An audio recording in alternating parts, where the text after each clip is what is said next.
mendengar kata berita. Berita yang ada di TV, berita yang ada di koran, atau berita-berita yang ada di sekitar lingkungan kalian. Berita itu apa sih? Berita adalah sebuah informasi yang mengenai kejadian yang terjadi pada saat ini. Atau ketika dibuat menjadi teks berita adalah laporan yang berisi informasi yang aktual, terkini, dan berdasarkan fakta, bukan hoax ya. Kalian tahu kan kalau berita hoax itu adalah berita atau informasi yang tidak benar dan tidak sesuai dengan fakta.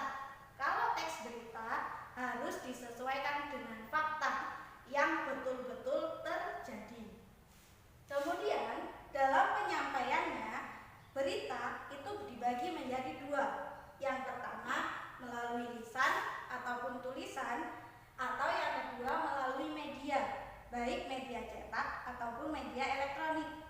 Kalau melalui lisan atau tulisan bisa kalian lihat di koran, di majalah, itu adalah melalui tulisan dan lisan.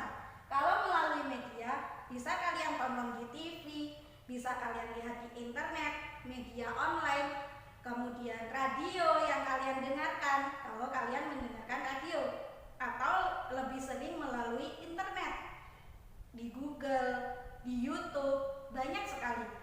Kemudian ciri-ciri dari teks berita atau ciri-ciri dari berita itu sendiri dibagi menjadi dua.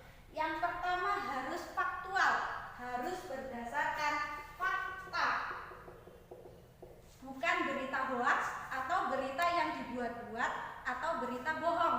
Informasinya harus fakta, betul-betul terjadi, tidak boleh dibuat-buat, tidak sesuai dengan kenyataan. Berita harus berdasarkan fakta, berdasarkan kejadian yang betul-betul terjadi. Kemudian aktual, terkini. Kenapa dibilang terkini? Karena beritanya harus yang paling baru.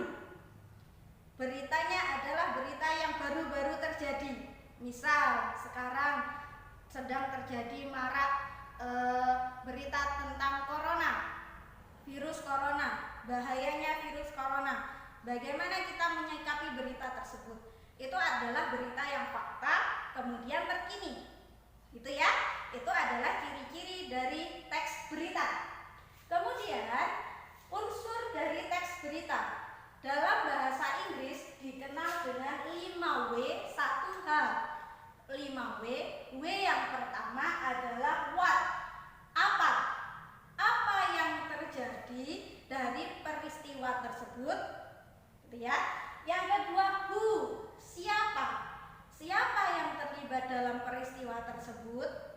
Yang ketiga where, di mana, di manakah terjadinya peristiwa tersebut.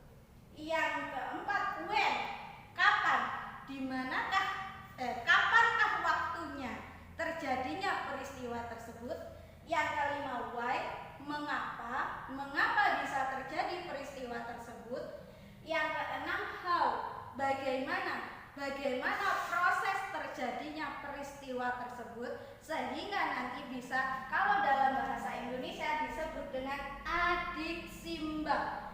A untuk apa, D untuk di mana, K untuk kapan, C untuk siapa, M untuk mengapa, B untuk bagaimana. Itu adalah unsur-unsur yang terdapat dalam teks berita untuk mengetahui informasi apa yang terjadi dalam berita tersebut. Begitu ya. Sekian penjelasan tentang teks berita hari ini.